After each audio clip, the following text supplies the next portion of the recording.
আলহামদুলিল্লাহ রাব্বিল আলামিন ওয়াসসালাতু ওয়াসসালামু আলা সাইয়্যিদিল মুরসালিন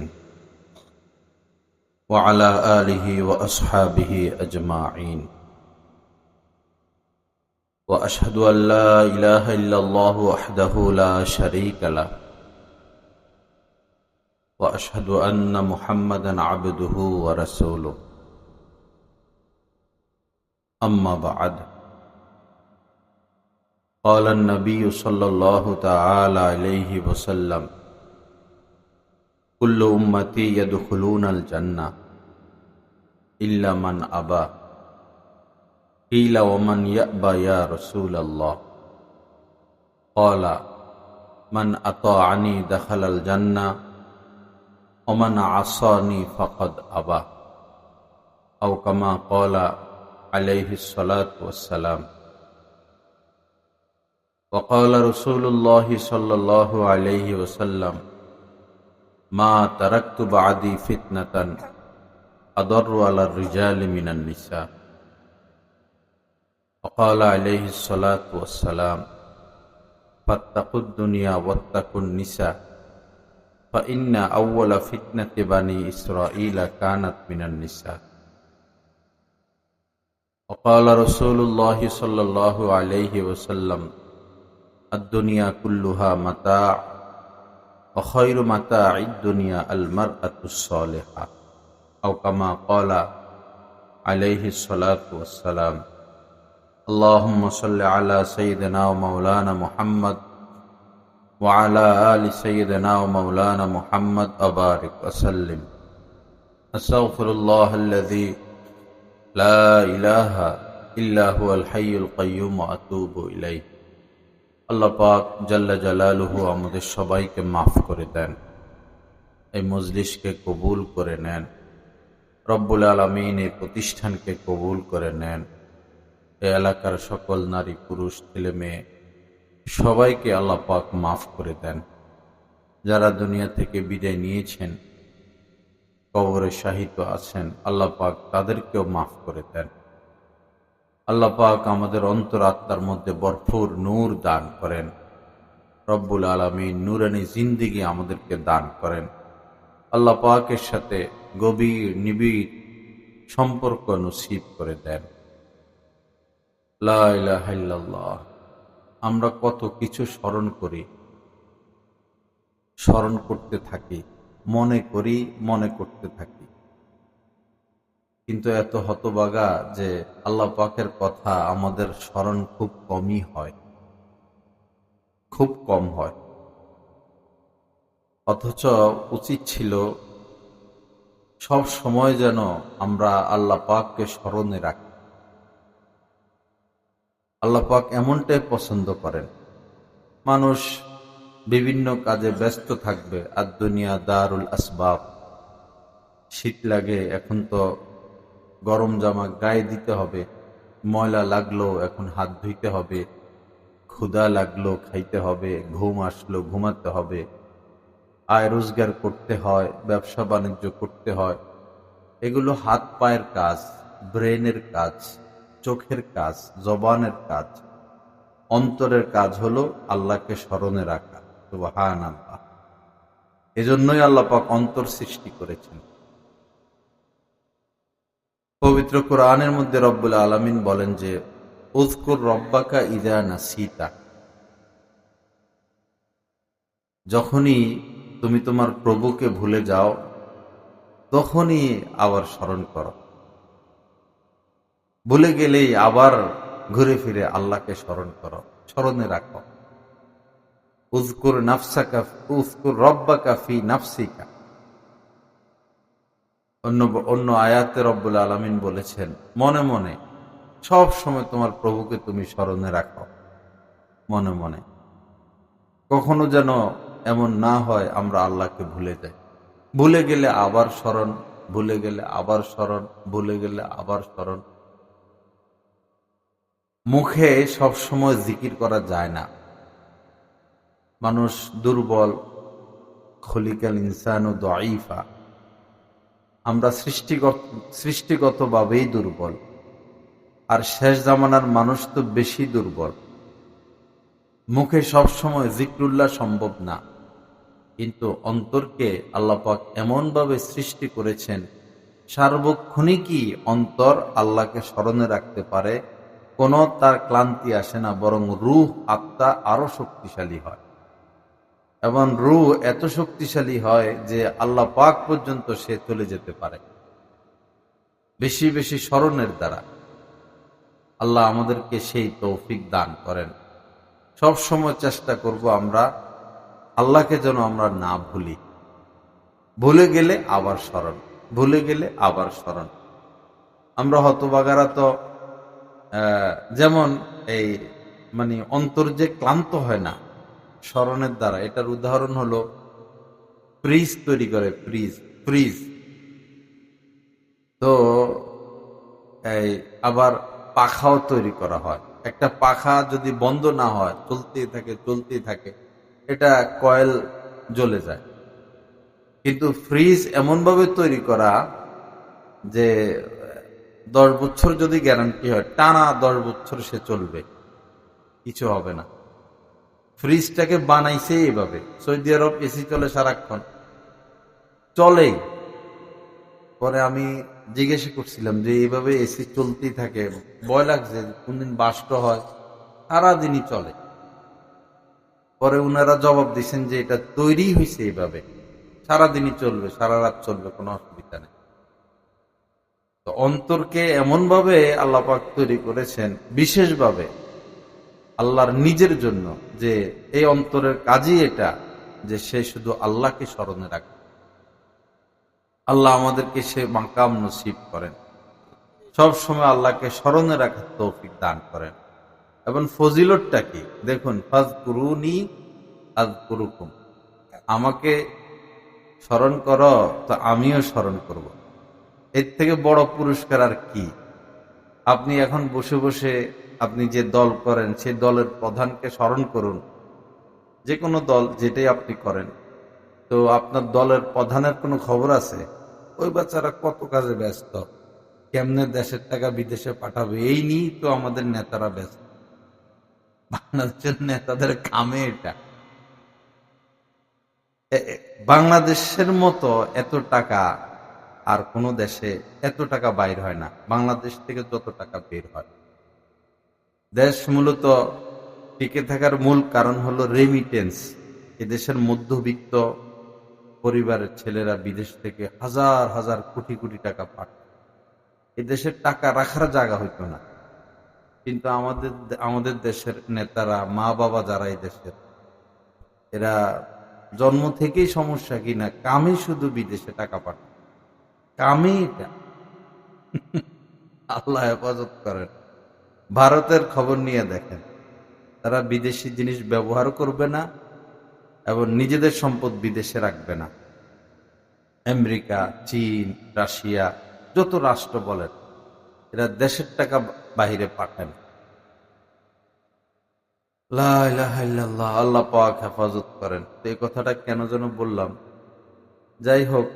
ফাযকুরুনি আযকুরুকুম, আল্লাহ পাক বলেন যে আমাকে স্মরণ করো, তা আমিও, আমাকে স্মরণ করতে থাকো, আমিও তোমাদেরকে স্মরণ করতে থাকবো। আরো আশ্চর্যজনক হাদিস আছে, হাদিসে কুদসি। নবীজি বলেন যে আল্লাহ পাক বলেছেন, আনা ইনদা যন্নি আবদি বি ওয়া আনা মাআহু ইযা যাকারানি। নবীজি বলেন যে আল্লাহ পাক বলেন, বান্দা যখন আমাকে স্মরণে রাখে তখন আমি তার সাথেই থাকি। আমার শায়েখ দামাত বারাকাতুম বলেছেন, আল্লাহকে স্মরণে রাখার সবচেয়ে বড় পুরস্কার হলো যে এই আল্লাহ পাকের মাইয়াত হাসিল হওয়া। আমি আল্লাহকে স্মরণে রাখলাম, তো আল্লাহ পাক এখন আমার সাথেই আছেন। এর থেকে বড় পুরস্কার আর কি? এর থেকে তো বড় পুরস্কার আর কিছু হইতে পারে না। বাগে আপনারা বন্ধু বান্ধব 7-8 জন গেছেন সুন্দরবন ঘুরতে, 7-8 জন বন্ধু বান্ধব, হঠাৎ আপনার উপরে বাগে হামলা করছে। আশপাশ বন্ধু বান্ধব কেউ আছে? সব পলাইছে। বা আপনার স্ত্রী সন্তান নিয়েই গেলেন, এখন আপনার সন্তান তো আপনার কলিজার টুকরা, হঠাৎই ভাগে সিংহ আপনার সন্তানের উপর হামলা করছে, আপনি কিন্তু ওই জায়গায় থাকবেন না, ঠিকই পলাইবেন। এটাই সিস্টেম। কিন্তু আপনি বিপদে থাকেন, আপদে থাকেন, নিরাপদে থাকেন, যেখানে থাকেন, যত বড় বিপদ হোক, আল্লাহ আপনাকে ছেড়ে যান না। আল্লাহর সাথে আসেনি, আল্লাহ পাক সঙ্গ দিতেই থাকেন। আল্লাহ পাক আমাদের সবাইকে বেশি বেশি আল্লাহকে স্মরণে রাখার তৌফিক দান করেন। তো আনা মাআহু ইদা যাকারানি ফা ইন যাকারানি ফি নাফসিহি। আল্লাহ পাক বলেন, বান্দা যদি আমাকে মনে মনে স্মরণ করে, মনে মনে স্মরণ করি না কত কিছু, তো আল্লাহ পাক বলেন যাকারতুহু ফি নাফসি, তো আমিও তাকে মনে মনে স্মরণ করি। সুবহানাল্লাহ। পুরস্কারটা কি? মনে মনে তো মানুষ একজন আরেকজনকে যদি পছন্দ না লাগে লম্বা সময় মনে মনে স্মরণ করে না, স্মরণ করলেও অকল্যাণ কামনা করে। এরপরে আল্লাহ পাক বলেন ফা ইন যাকারানি ফি মালাইন যাকারতুহু ফি মালাইন খায়রিন মিনহু। যদি বান্দা কোনো সভা সমাবেশে আমাকে স্মরণ করে, তো আমি এর থেকে উত্তম সভা সমাবেশে তার কথা স্মরণ করি, মানে ফেরেশতাদের মজলিস। আল্লাহ পাক আমাদেরকে বেশি বেশি আল্লাহকে স্মরণে রাখার তৌফিক দান করেন। ভুলে গেলে আবার আল্লাহকে স্মরণ, এটা মস্ক করতে হয়। একা একা নীরবে বসে মস্ক করতে হয়, আল্লাহ আমার সাথে আছেন, আল্লাহ আমাকে দেখতেছেন, আল্লাহ আমার মনের খবরও রাখেন, আমি কি চিন্তা করি আল্লাহ পাক সেটাও জানেন, সেটাও দেখেন। এই মস্ক করতে করতে করতে করতে এবং গুনাহ থেকে বাঁচতে বাঁচতে এবং আল্লাহ ওয়ালাদের সোহবতে উঠা বসার দ্বারা এই মাকামে এহসান অর্জন হবে। মাকামে এহসান, সাহাবায়ে কিরাম ফকিহুন নফস হযরত মাওলানা রশিদ আহমদ গঙ্গুই রহমতুল্লাহ আলাইহি বলেছেন, সাহাবায়ে কিরাম কালেমা পড়ার সাথে সাথে উনাদের মাকামে এহসান অর্জন হয়ে যাইত নবীজির সোহবতের বরকত। আমাদের এটা হাসিল করতে হয়, আমাদের এটা হাসিল করতে হয়। কি সেটা? আনতা আবুদাল্লাহা কাআন্নাকা তারা, এমন ভাবে আল্লাহর ইবাদত বন্দেগী করো কেমন যেন তুমি আল্লাহকে দেখতেছ। ফা ইনলাম তাকুন তারাহু ফা ইন্নাহু ইয়ারাকা। যদি এই পর্যায়ে তুমি পুছতে না পারো, তো অন্তত এটা যেন হয় আল্লাহ তোমাকে দেখতেছেন, এই অনুভূতি যেন তোমার মধ্যে চলে আসে, এই অনুভূতি যেন আমাদের মধ্যে চলে আসে। এইটাই হচ্ছে মাকামে ইহসান। রব্বুল আলামিন আমাদেরকে বেশি বেশি আল্লাহকে স্মরণে রাখার তৌফিক দান করেন। আমরা তো এমন নালায়েক যে আল্লাহর সামনে যে দাঁড়াই নামাজে, মন যে কই চলে যায়, এরপরে রুকুতে যাই, এটা তো আরো নিকটতম বিষয়। কিয়ামত থেকে রুকু আরো নিকটতম বিষয়। পরে রুকুতে যাই, এখন তো আল্লাহকে স্মরণ করার কথা, কিন্তু ওই সময় আমরা অটো রুকু সব অটো, যেমন চায়না মেশিন বাইর হয়েছে, এক মাথা দিয়া প্লাস্টিকের কি দিয়ে দেয় আর যা যা দাওয়াত দিয়ে দেয়, আরেক মাথা দিয়ে অটো জুতা বাইর হয়ে যায়, কারো হাত লাগে না। আমাদের নামাজগুলো অটো হয়ে গেছে, শুরু থেকে শেষ সব ইমাম সাহেবের দায়িত্ব, আমি আমার কাজে ব্যস্ত আছি, আল্লাহ হেফাজত করে। এরপরে যখন সেজদা যাই, সেজদা তো মানে হলো আল্লাহ পাকের কুদরতি কদমের উপরে বান্দা পা রাখতেছে। সবচেয়ে নিকটতম থাকে বান্দা যখন সেজদায় থাকে, তো ওই সময় আল্লাহর কথা স্মরণ হয় না, হইলেও আবার ভুলে যায়। তো কতটা আমরা নালায়েক, আল্লাহ আমাদেরকে হেফাজত করেন, বেশি বেশি আল্লাহকে স্মরণে রাখার তৌফিক দান করেন। তো এখন নিয়ম কি? নিয়ম হলো নামাজে দাঁড়াইলাম, তো মন এদিক সেদিক যেতে পারে,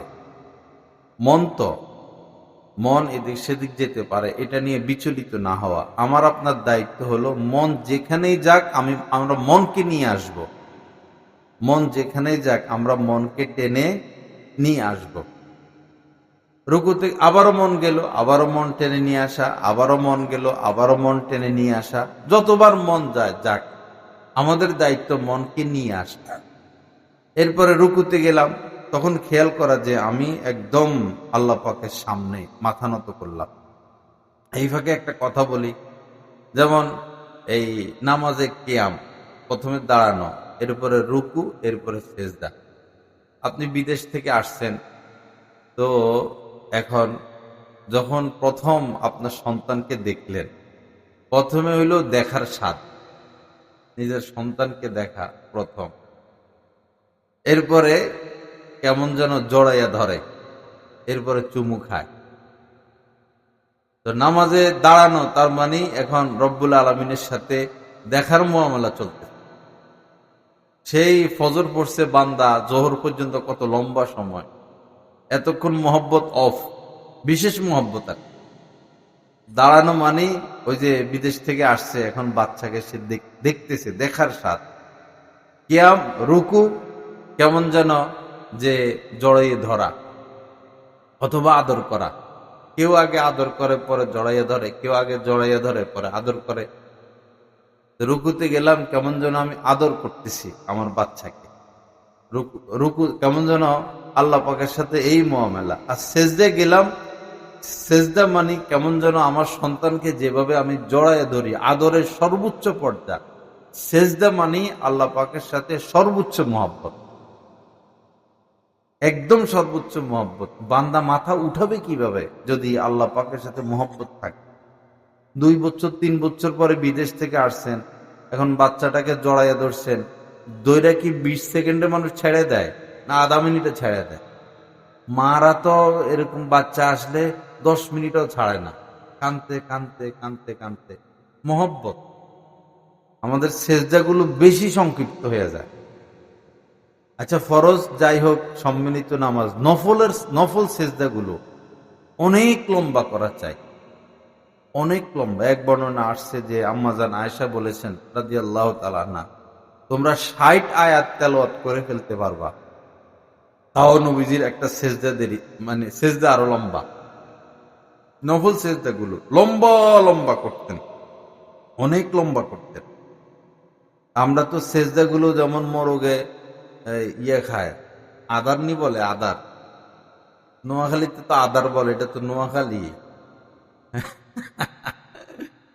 খানা খাওয়ার মতো নেয় আর উঠায়, মুখ লাগায় আর উঠায়, এরকম যেন না হয়, সেজদা যেন লম্বা হয়।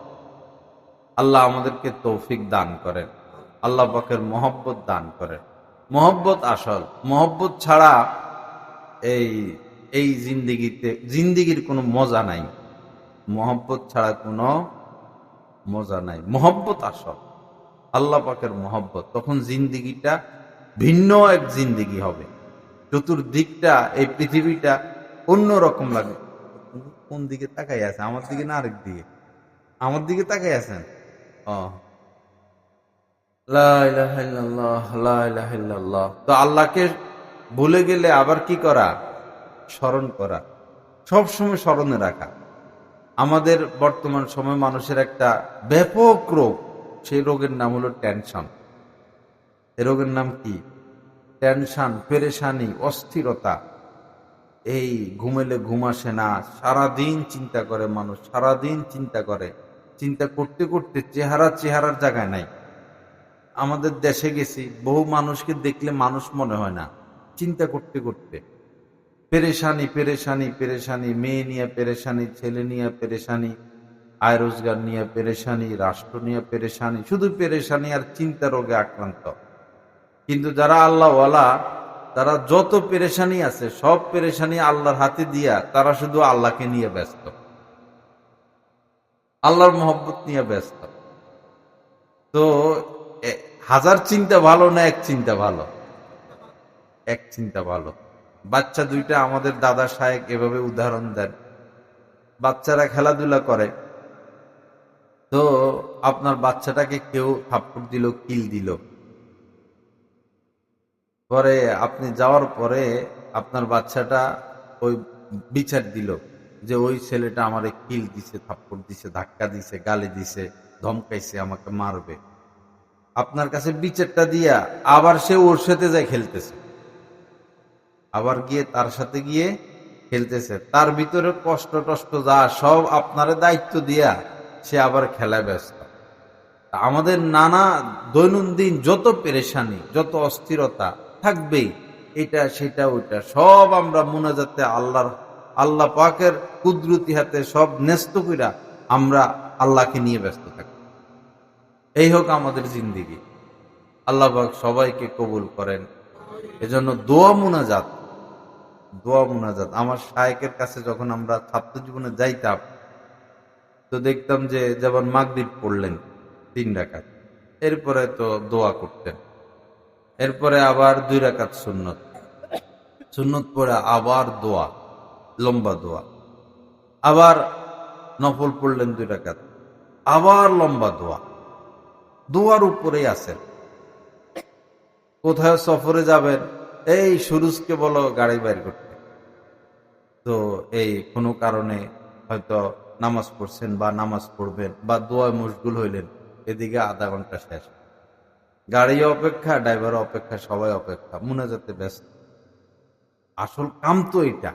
আমরা তো চেষ্টা নিয়ে ব্যস্ত বেশি থাকি। চেষ্টা করে আমরা কি করব? আমরা আল্লাহর কাছে ছেড়ে দিই, আল্লাহর কাছে ছেড়ে দিয়ে আল্লাহর দরবারে দোয়া মুনাজাত করে এরপরে আমাদের সামর্থ্য অনুযায়ী আমরা চেষ্টা করব। আজমিলু ফি তলাবি ওয়া তাওয়াক্কাল আলাল্লাহ। নবীজি বলেছেন যে চেষ্টা যেটা করার করো, ভালোভাবে করো, বাকি আল্লাহর উপর ভরসা করো। ভরসা আল্লাহ পাকের উপর। বদরের যুদ্ধে তো কি কান্নাকাটি রাত্রে নবীজির, না কি কান্নাকাটি, সুবহানাল্লাহ। ওই কথাগুলো আসছে, কি দোয়া বলে বলে কাঁদছেন, কি বলে বলে আল্লাহ পাক আল্লাহ রাসূল দোয়া করছেন। অথচ তিনি তো নবী তো বিজয় হবেই, এরপরও রাত্রে কি কান্নাকাটি, কি কান্নাকাটি, কি কান্নাকাটি। সবই আছে, আমাদের কান্নাকাটি নাই, কান্নাকাটি চলে গেছে।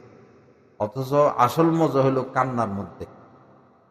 এই পৃথিবীতে যতগুলো দেশি মুরগি আছে, উদাহরণস্বরূপ সকল দেশি মুরগির যে রানটাই তো মানুষ পছন্দ করে, রানগুলোকে যদি জমা করা যায় আর স্বাদগুলোকে যদি যোগ করা যায়, যে স্বাদটা কি পরিমাণ, পৃথিবীর সকল দেশি মুরগির রানের মজাকে যদি এক পাল্লায় রাখে আর আল্লাহর মহব্বতে যে গরম গরম পানি বাইর হয়, চোখের পানি, এটাকে আরেক পাল্লায় রাখা হয়, তো আল্লাহর কসম এই এক ফোঁটা চোখের পানি ভারী হবে মজার দিক থেকে।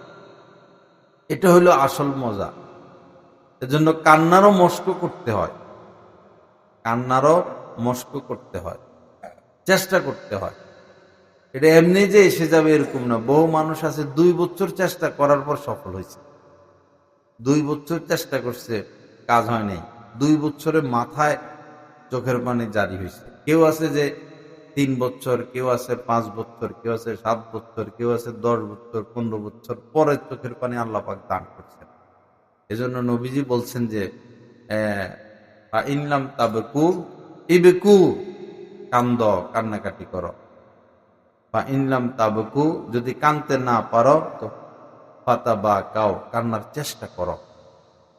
হাউমাউ করলো এটা আল্লাহ পাকের কাছে প্রিয় লাগে, মহব্বত লাগে। এটার উদাহরণ আমাদের শায়েখ এভাবে দেন যে আপনি বাসায় আসছেন, ছোট বাচ্চাটা কাঁদতেছে, ছোটরা এমনি কেঁদে দিতে পারে, চোখে পানি, কি হইলো, কান্দে কেন? তো স্ত্রী বলতেছেন যে তুমি বাসায় আসছ, বাচ্চার জন্য কিছু আনলা না, মজা টজা, কানবে না? তো বাবা যাইয়া নিচ থেকে দোকান থেকে একটা চিপস আইনা বাচ্চার হাতে দিল, এই চোখের পানি থাকা অবস্থা আবার হাসা দেয়। আজীব কারবার, মন নরম তো, নিষ্পাপ, এজন্য পানি চলে আসে। পরে এর বড় যে বাচ্চাটা, হে বারান্দায় যাইয়া ও করে, এক ফোঁটা চোখের পানিও নাই, এটা বড় হয়ে গেছে তো, কোনো চোখের পানি নেই। এ কান্দে না, কান্নার ভান করে, কান্নার ভান ধরছে, কান্না আসে না, ও করে কান্দে। তখন বাবা বলতেছে ওর আবার কি হলো? তো মা বলতেছে তো তুমি ছোটটার জন্য আনলা, বড়টার জন্য আনবা না? তো পরে বাবা যাইয়া ওর জন্য আনে।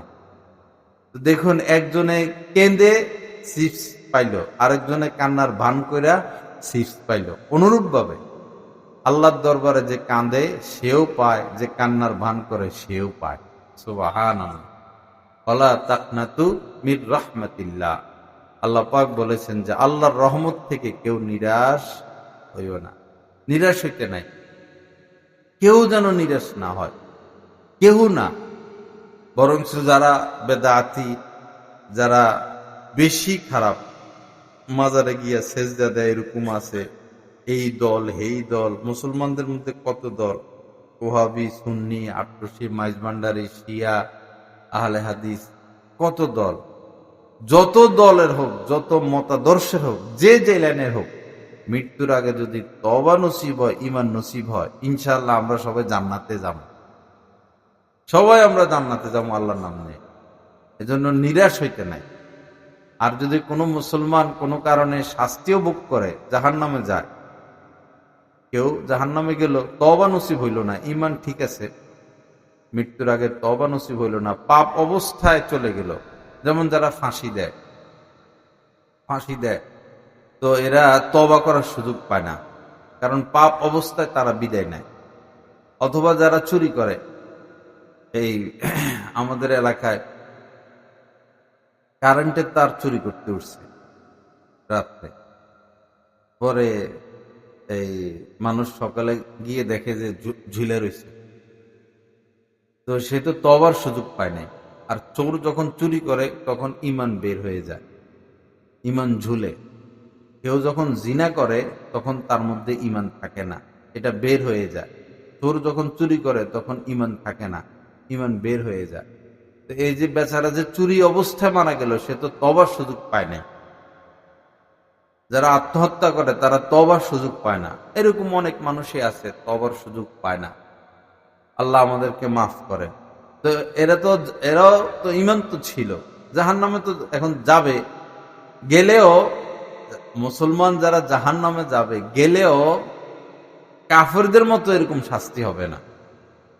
বরং নবীজি বলেছেন আমাতাহুল্লাহু ইমাতাতান, আল্লাহ পাক তাদেরকে এমন এক মৃত্যু দিয়ে দিবেন ওই জাহান্নামে, যে আযাব টাযাব কিছু তারা টের পাবে না।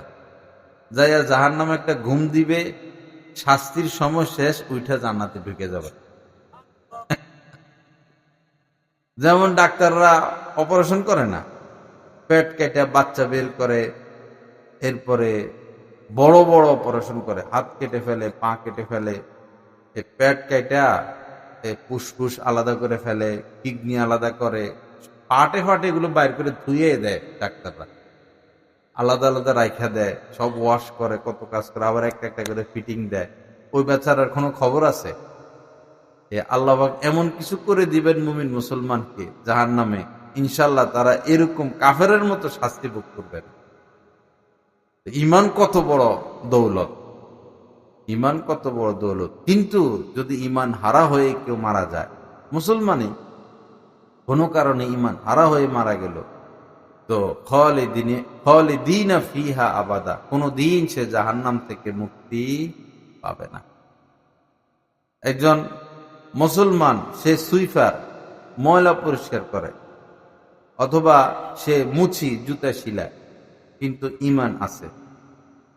আর 100 জন কাফের, এরা বাদশাহ, এরা শিল্পপতি।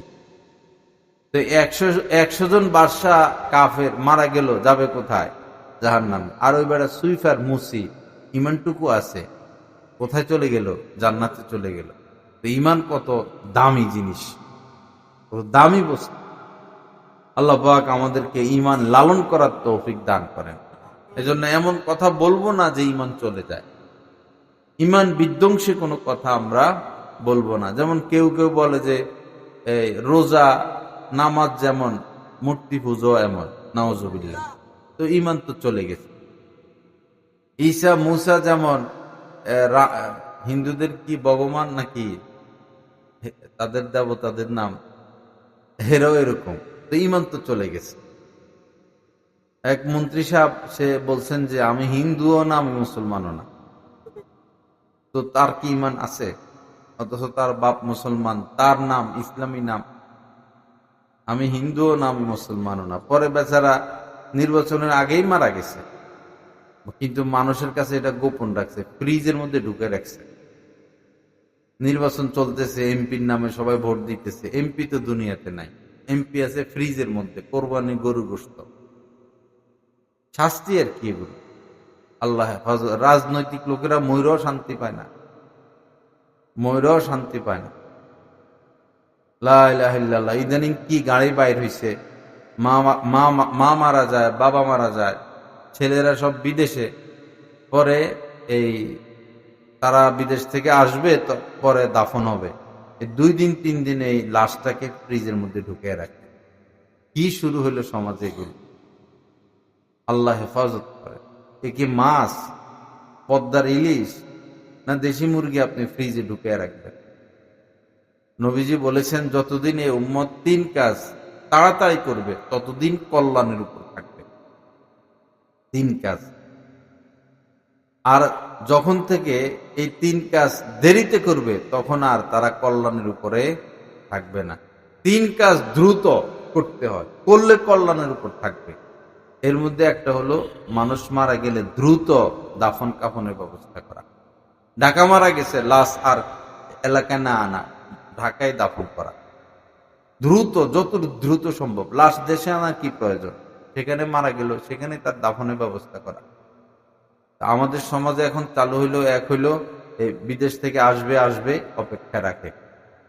আরেকটা হইলো, এই লাশকে যখন জানাজা পড়াবে, তো এই লাশ রাইখা এই বক্তব্য বক্তব্য বক্তব্য, মানুষ বিরক্ত হয়ে যায়।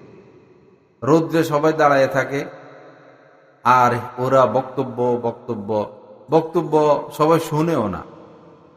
400-500 মানুষ একজনে বক্তব্য দেয় মাইক ছাড়া।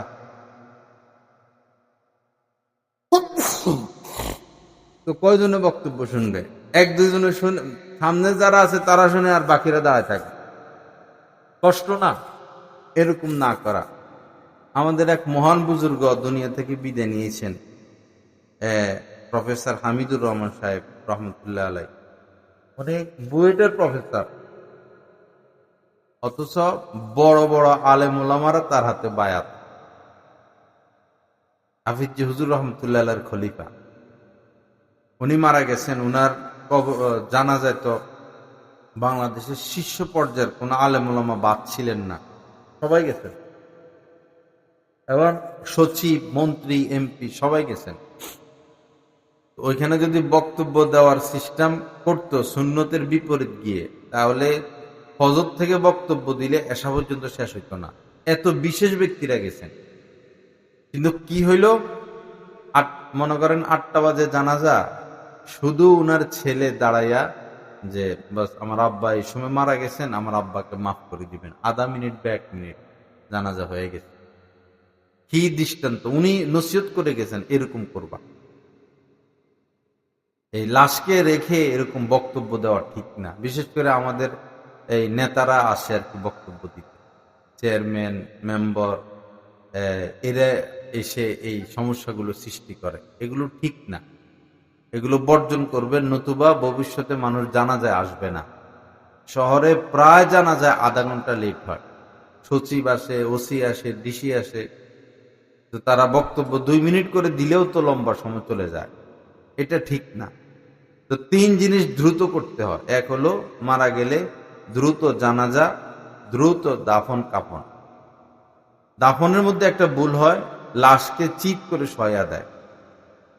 এই লাশ কবরে নিয়ে এমনি শোয়া দেয়, মাথাটা এমনি ঘুরাইয়া দেয়। এটা সুন্নত না, এটা সুন্নত না। সুন্নতে মুআক্কাদার খেলাফ হচ্ছে। লাশকে এইভাবে রাখতে হবে, একদম ডান কাতে শোয়া। এটা সুন্নত, সুন্নতে মুআক্কাদা। করণীয় কি? এই কবর খনন করে, কবর তো খনন হইল, পরে কবরের ভিতরে আরেকটা গর্ত করা, ওই পাশে কেবলার দিক আরেকটা গর্ত করে, লাশের সাইজে সাইজে গর্তটা করা। কমপক্ষে 1 বিঘাতের উপরে গর্ত করা। 1 বিঘা তুলে হবে না, আর একটু করতে হবে। 1.5 বিঘা বা 1 হাত পরিমাণ করে, পরে এই প্যাকেটের মধ্যে মানুষ একটা জিনিস রাখে না, তখন এটা যেরকম প্যাকেট হয়ে থাকে, লাশটারে এরকম ডান কাতে রেখে দিবে, যেন সে এদিক সেদিক না পড়ে। তখন সুন্নত আদায় হবে। কিন্তু আমরা কি করি, এই চিৎ করে শোয়াইয়া মাথাটা ঘুরাইয়া দিই। সুন্নত তো আদায় হইল না। আমি ভৈরবে আমাদের এক আহবাবের আব্বা মারা গেছেন, পরে আমি গেছি, পরে দেখলাম এই কারবার, শুধু কবর খনন করছে আর পশ্চিম পাশে একটু ঢাল করে রাখছে। পরে আমি বললাম হয়নি কবর খনন করা, আধা ঘন্টার উপরে সময় লাগছে। এই নতুন করে আবার কবর খনন করাইছে, নিচে একটা গর্ত করা হয়েছে, পরে লাশটাকে ডান কাতে রাখা হয়েছে, সুন্নত মোতাবেক কবরটা হয়েছে। পরে যারা কবর খনন করে নিয়মিত, ওরা বলল যে বহু বছর আগে একবার একজন মুফতি সাহেব মারা গেছেন, তো উনাকে আমরা এভাবে দাফন করছি, আর আজকে দ্বিতীয় জন এভাবে দাফন করছি। আর হাজার হাজার মানুষকে কবর দেওয়া হয়, কাহুকে সুন্নত তরিকায় কবরে রাখা হয় না। আমরা আছি দলাদলি নিয়া, কে ওয়াহাবি কে সুন্নি, এই দল এই দল ওই দল, অথচ রাসূলের সুন্নতের আমাদের খবর নাই, সুন্নতের খবর নাই। মান আহিয়া সুন্নতি ফাকাদ আহাব্বানি, কারা নবীজিকে মহব্বত করে প্রকৃত অর্থে? নবীজি বলেন, যারা আমার সুন্নত জিন্দা করে, মুহূর্তে মুহূর্তে, কদমে কদমে, নিঃশ্বাসে নিঃশ্বাসে আমার সুন্নত জিন্দা করে, সুন্নত মোতাবেক চলে, তারাই মূলত আমাকে মহব্বত করে। ওমান আহাব্বানি কানা মাই ফিল জান্নাহ, আর যে যারা আমাকে মহব্বত করে তারা আমার সাথে জান্নাতে থাকে। আপনি দাবি করেন যে ভাই আমি বিএনপি করি, আপনি দাবি করেন এইভাবে, তো এই ভোটের সময় ভোটটা দিয়ে দেন নৌকায়, আপনার দাবিটা কি সত্য হইল? আপনি দাবি করেন আপনি আওয়ামী লীগ, ভোটটা দিয়ে দেন ধানের শীষে, আপনি কি আওয়ামী লীগ হইলেন? নবীজিকে মহব্বত করেন, তো সিরত সুরত বাহ্যিক অভ্যন্তরীণ সব তো নবীজির মতো হতে হবে। সাহাবা ইকরাম নবীজিকে মহব্বত করতেন, তো সাহাবা ইকরাম তো নবীর দুশমনদের পোশাক পরতেন না, সাহাবা ইকরাম নবীর পোশাক পরতেন। আমরা দাবি করি আমরা সুন্নি, বা আমরা দাবি করি আমরা ওয়াহাবি, কিন্তু আমাদের শরীরে বেদিনদের পোশাক, আমাদের চেহারা দেখতে বেদিনদের মতো, আমাদের খাওয়া দাওয়ার মধ্যে সুন্নত নাই, আমাদের বিবাহ শাদীতে সুন্নত নাই, আমাদের জন্ম মৃত্যুতে সুন্নত নাই, আমাদের চলাফেরায় সুন্নত নাই। তো শুধু দাবি করার দ্বারা কি হওয়া যাবে না? সুন্নি হওয়া যাবে না। দাবি করার দ্বারা নাজাত পাওয়া যাবে না। ইহুদিরা দাবি করতো আমরা তো মুসলমান, খাঁটি মুসলমান, কোরআনের প্রতি বিশ্বাস করি, দাবি করতো তারা। ইহুদিরা এরকম দাবি করত, কিন্তু এই দাবির দ্বারা তো তারা নাজাত পাবে না, পায় নাই। দাবি করলে হবে না, বাস্তবে নবীজির সুন্নত নিজের মধ্যে আনতে হবে। আল্লাহ আমাদেরকে তৌফিক দান করেন, এবং সুন্নত ছাড়া কোনো কিছু আল্লাহ কবুলও করেন না। সুন্নত হচ্ছে রোড ম্যাপ, সুন্নতি আসল, সর্বক্ষেত্রে সুন্নত। 3 সাহাবী, ওনারা নবীজি সারাদিন কি করেন না করেন দেখেন, সে অনুযায়ী আমল করেন। রাত্রে নবীজি কি কি আমল করেন তাদের এটা জানার ইচ্ছা হইল। তো 3 জন সাহাবী আম্মাজানদের ঘরে গেছেন, সকল আম্মাজানদের ঘরে গেছেন, গিয়া নবীজি কি কি আমল করেন, রাত্র কিভাবে কাটান, সব খবর নিছেন। পরে আবার 3 জন বসলেন, তো তাদের কাছে নবীজির আমলটা যথেষ্ট মনে হয় নাই, যথেষ্ট মনে হয় নাই। যে নবীজি রাত্রে এসে ঘুমানো, আবার ইবাদত বন্দিও করেন, আবার পরিবারদেরকেও সময় দেন, তাদের কাছে নবীজির আমলটা যথেষ্ট মনে হয় নাই।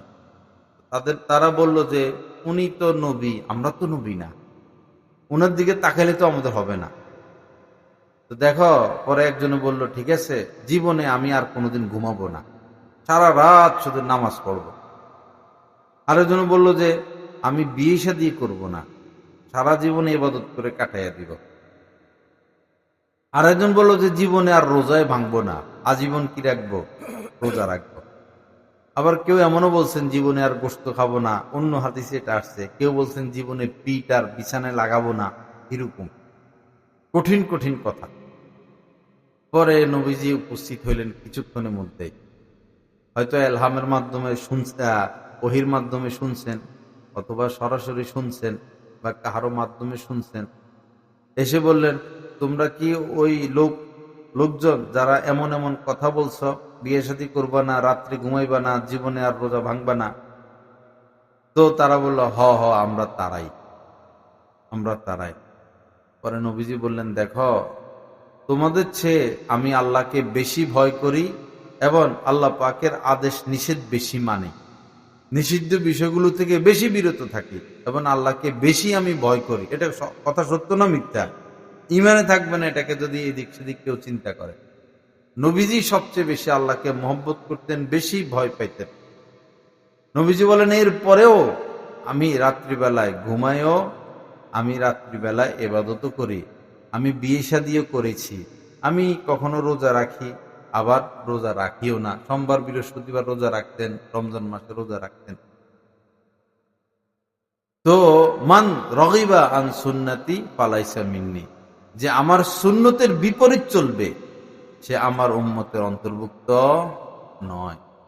সুন্নত মোতাবেক চলতে হবে, এটা হলো কথা। আলাইকুম বিসুন্নতি, নবীজি বলেছেন তোমাদের উপর আবশ্যকীয় আমার সুন্নত মোতাবেক জীবন গড়া, আবশ্যকীয়। জুতা পরব, এই সময় খেয়াল রাখতে হবে, ডান পায়ের জুতা।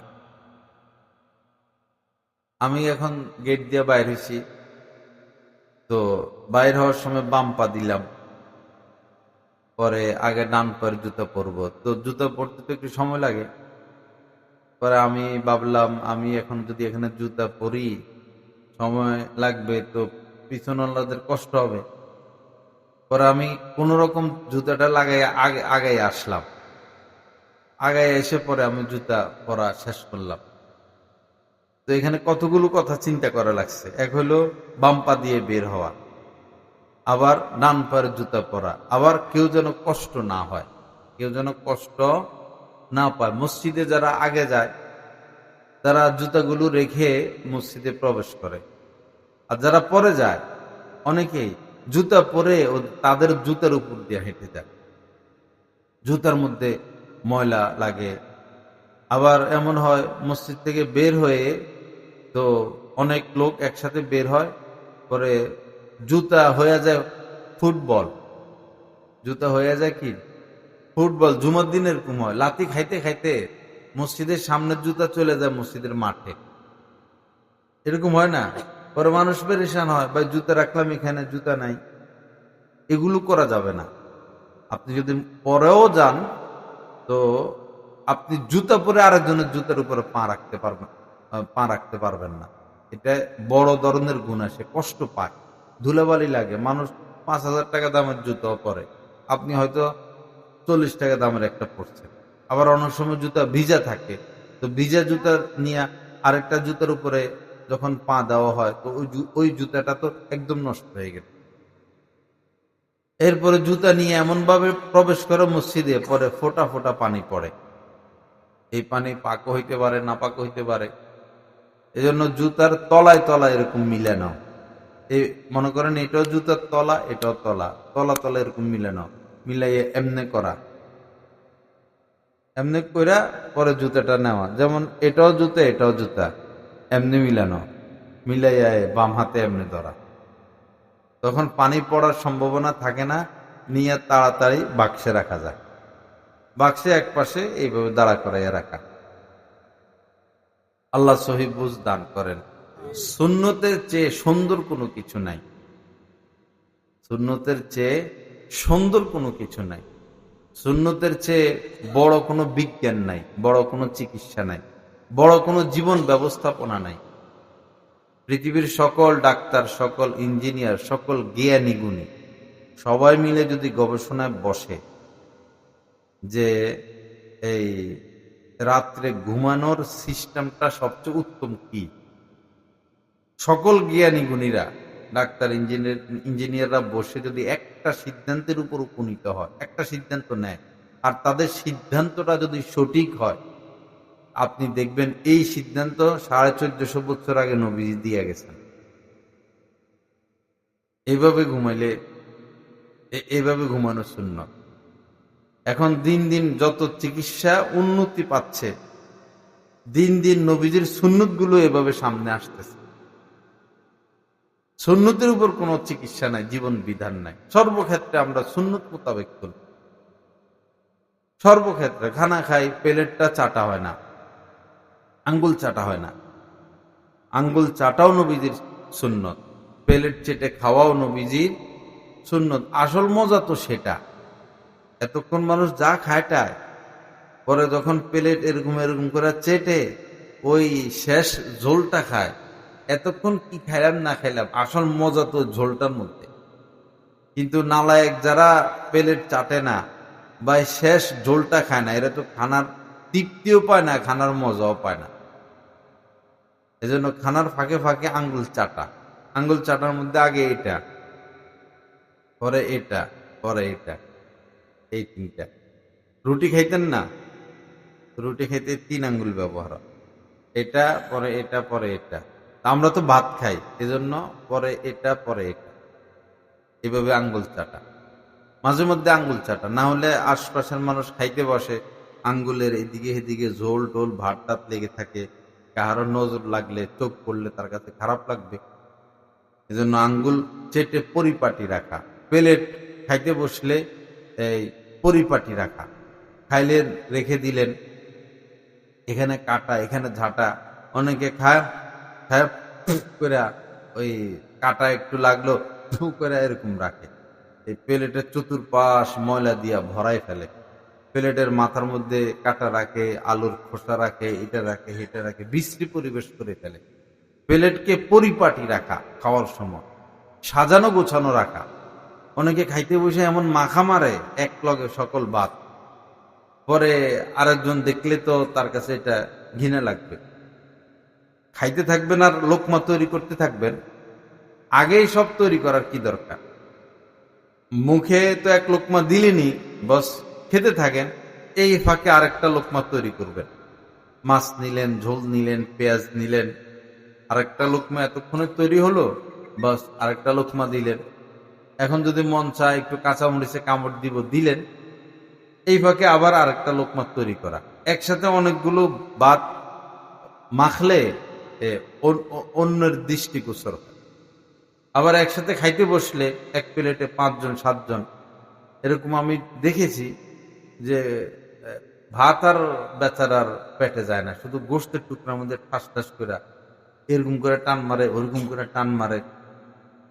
জুলুমি খানা, এরকম না করা। নিজের পাশ থেকে খাওয়া, ডান হাতে খাওয়া, বিসমিল্লাহ পড়ে খাওয়া শুরু করা। খানার অনেক সুন্নত, খানার অনেক সুন্নত। আমার মনে হয় খানার সুন্নতের মধ্যে আমরা 5-7টা মানি না, 5-7টা মানি না। অনেক মজলিসে, এখানে তো আমি নতুন, যে এলাকায় সবাই আমাদের চিনে জানে মহব্বত করে, ওইখানে আমি বলি হাত উঠান, আজকে দুপুরে যারা খাইছেন আর 2 হাতের কবজি পরিমাণ ধুইয়া, 2 হাতের কবজি পরিমাণ ধুয়ে দুপুরে খানা খাইছেন, কে কে হাত উঠান। যেহেতু আমাকে মহব্বত করে, তো দেখি যে পুরা মজলিসে 1 জন বা 2 জন, অনেক জায়গায় কেউই হাত উঠাইতে পারে না। জনম পার করে দিল, বয়স এখন 60-70, রাসূলের সুন্নতটা আদায় হইল না। দুঃখজনক কথা। অবশ্যই 2 হাতের কবজি পরিমাণ ধোয়া, এটা নবীজির সুন্নত। এরপরে এই দস্তরখানা বিছিয়ে সমান জায়গায় বসা, অসুস্থ না হলে সমান জায়গায় বসা অনেক বেশি ফায়দা। সমান জায়গায় বসলে অনেক বেশি ফায়দা। এরপরে খানা আসলে এক দোয়া, খানার শুরুতে আরেক দোয়া। এরপরে বন প্লেট রাখা, কাটা জাটা সেখানে রাখা, কাটা হাড্ডি এগুলো রাখার আগে চুষে রাখা। আবার দেখা যায় অনেকে হাড্ডি টাড্ডি রাখে পানিতে, না, পানিতে না রাখা, শুকনো জায়গায় রাখা, কারণ এটা আরেকজনের খাবার, পিঁপড়ে খাবে। এখন যদি আপনি হাড্ডিটা চিবিয়ে পানিতে রাখেন, ছাড়টা চলে গেল, পিঁপড়া বেচারা মজা পাবে না, এটা তো তার খাবার। তো এটারে শুকনো জায়গায় রাখা। কিন্তু আবার ঝোল এগুলো যেন সাথে না যায়, চেটে এরপরে রাখা। খানার ফাঁকে ফাঁকে, খানার সময় কখনো আল্লাহকে ভুলতে নাই। খানার ফাঁকে ফাঁকে শুকরিয়া আদায় করা, লাকাল হামদু আলাকা শুক্র, যিনি দিচ্ছেন। এখন যে লাল শাক, সুবহান আল্লাহ, এই যখন প্লেটে দেওয়া হয় ভাত লাল হইয়া যায়, এক হলো খানার মজা আর এক হলো দেখার মজা। দেখার মজা আসল মজা, দেখার মজা আসল মজা, আসার সময় কোন এক দোকানে মূলা দেখলাম, মূলা। তো পরে চিন্তা করলাম যে হাল চাষ যে করে মানুষ, নাহলে 1 বিঘা নিচে যায় অথবা 1.5 বিঘা, তো মূলা তো দিয়ে 1 হাত লম্বা হয়। তো মূলা তো কত এই নরম জিনিস, এই এত শক্ত মাটি সে কিভাবে ব্যাট করলো।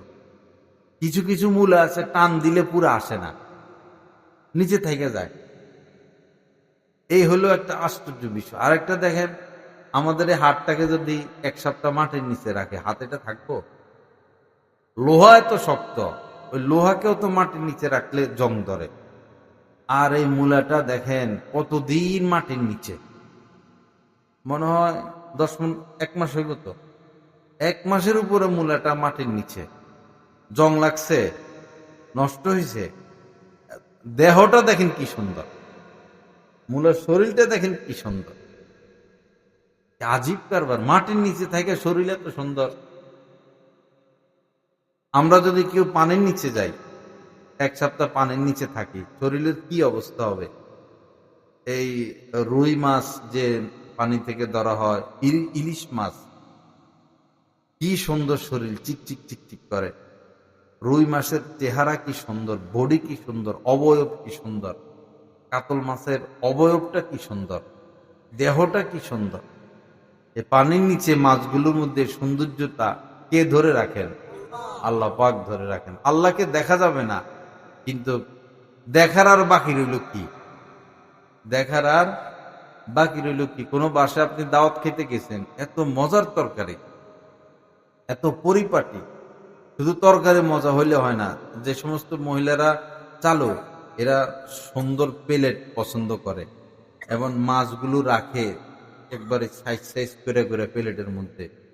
আবার কোন কোন বাসায় দেখি পুরো প্লেটে সাজাইয়া মাছগুলো রেখে পরে মধ্যখানে এই রসুনের 4-5টা কোষ অথবা কাঁচামরিচ সোয়াইয়া দেয় অথবা পেঁয়াজ কেটে, মানে ব্যবস্থাপনা এত সুন্দর। কোথাও দেখি টমেটোটাকে গোলাপ ফুলের মতো কেটে পরে মধ্যখানে বসাইয়া দেয়। তো এই যে এত পরিপাটি, এর দ্বারা বোঝা যায় না যিনি পাক করছেন ইনি অনেক যোগ্য মানুষ? বোঝা যায় কিনা? তাকে তো দেখা যায় না, সে পর্দার ভিতরে, কিন্তু লোকমায় লোকমায় তো তার কথা স্মরণ হয় যে কি হাতে পাকাইলো, কি সুন্দরে পাকাইলো, এত মজা, এত স্বাদ। তো মহিলাকে তো দেখা গেল না, কিন্তু দেখার কি বাকি রইল? বাকি তো রইল না, তার গুণগুলো তো সামনে চলে আসলো। এই পৃথিবীর আপনি যেদিকে তাকাবেন, আল্লাহকে দেখা যাচ্ছে না, দেখার মতো সে চোখ আমাদের নাই, দুনিয়াতে হবে না দেখা, কিন্তু দেখার আর বাকি রইল কি? কৃষ্ণচূড়ার যে পাতাগুলো, পাতার যে সেটিং, সুবহানাল্লাহ। একটা হলো বড় পাতা, বড় পাতার মধ্যে আবার এমনি এমনি বাহির হয়েছে, আবার এটার মধ্যে পিচ্ছি পিচ্ছি পিচ্ছি পিচ্ছি করে করে করে কোন হাতে এরকম এরকম করে লাগাইল। সুবহানাল্লাহ, আল্লাহ পাকের কুদরত দেখেন। কিছু কিছু বিষয় আছে আশ্চর্যকর।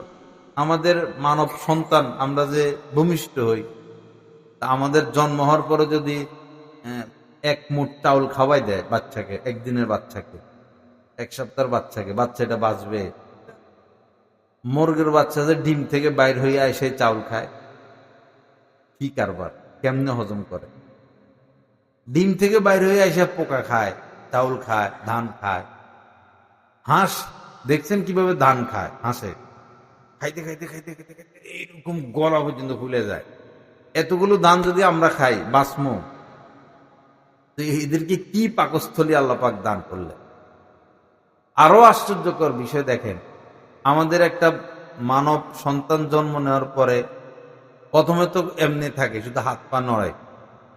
পরে অনেক দিন পরে সে একটু ঘুরের চেষ্টা করে, অনেক দিন পরে সে ঘুরে শিখে, অনেক দিন পরে মাথাটা উঠা শিখে, অনেক দিন পরে বসা শিখে।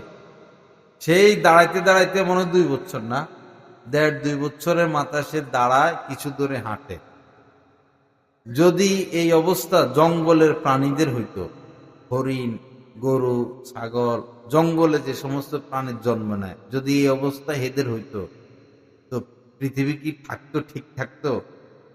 হরিণই জঙ্গলে পাওয়া যেত না, গরুই জঙ্গলে পাওয়া যেত না। একটা গর্ভবতী গাভী বাচ্চা জন্ম দিয়ে 2 বছর এর জন্য বসে থাকতো?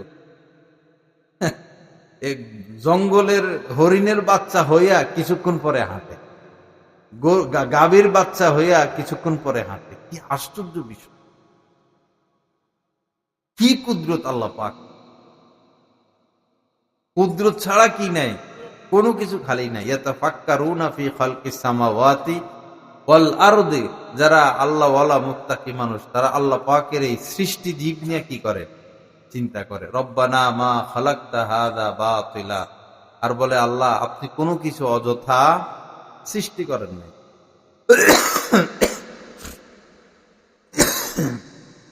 যাই হোক, আল্লাহ পাক আমাদের সবাইকে মাফ করে দেন।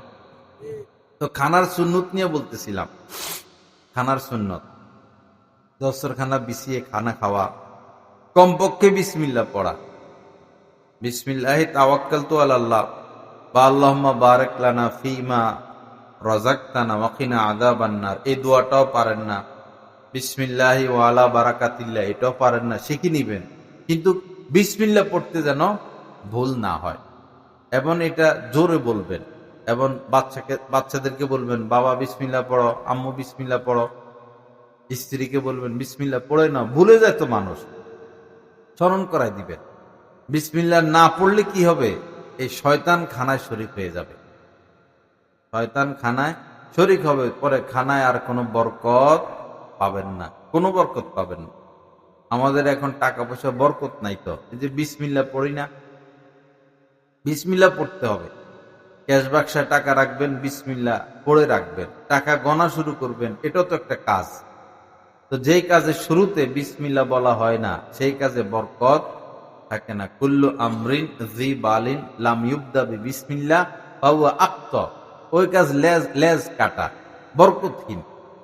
তো টাকা গণাও তো এটা একটা কাজ না।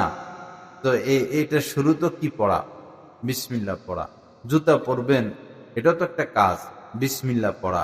মা বোনেরা রান্না বান্না শুরু করবে, মাছ কাটবে, বিসমিল্লাহ পড়ে কাটবে। তরকারি পাতিলে রাখবে, বিসমিল্লাহ পড়ে রাখবে। চুলাটা চালু করবে, বিসমিল্লাহ বলে রাখবে। সম্ভব হলে এই মোবাইলে কাউকে ফোন দেওয়া, এটা তো একটা কাজই, কাজ না? এটা শুরুতে তো বিসমিল্লাহ পড়া যায়। নাম্বার টাম্বার টিপা যখন ডাইলে দিমু, বিসমিল্লাহ, বা রিসিভের সময় বিসমিল্লাহ। বিসমিল্লাহ বেশি বেশি বাড়ানো উচিত। বিসমিল্লাহ নাই এখন। আমাদের এই যে নির্বাচনের ঘোষণা দিল না, সিসি উনার নাম, হ্যাঁ সিইসি নাকি, এই বেচারা তো বিসমিল্লাহ পড়লো না, নাকি পড়ছে? আমিও পত্রিকার মধ্যে ওনার অডিওটা পাইছি, পর আমি 2-3 বার টাইনা দেখলাম, বেচারা বিসমিল্লাহ বললো না। এরপরে এই যে নির্বাচন অত তারিখে হবে, এই হবে এই হবে, নিয়ম কানুন, একবারও ইনশাল্লাহ বেচারা বললো না। অথচ আমাদের আগের যে নেতারা ছিলেন, বঙ্গবন্ধু শেখ মুজিব, শহীদ জিয়াউর রহমান, ওনারা তো বিসমিল্লাহ বলতেন, ইনশাল্লাহ বলতেন। এরপরে আলহামদুলিল্লাহ বলতেন। শেখ মুজিব উনি মাওলানা বাসানী রহমতুল্লাহ আলাইহির সোহবতে যাইতেন মাঝে মধ্যে। শহীদ জিয়াউর রহমান হযরত হাফিজুর রহমতুল্লাহ আলাইহির সোহবতে যাইতেন। আর উনাদের উত্তরসূরিরা শুধু জেলখানায় ঢুকাও, হাত ভাঙ্গাও, পা ভাঙ্গাও, নির্যাতন করো, কওমি মাদ্রাসা বন্ধ করো। এজন্যই তো আল্লাহর গজবটা পড়ছে।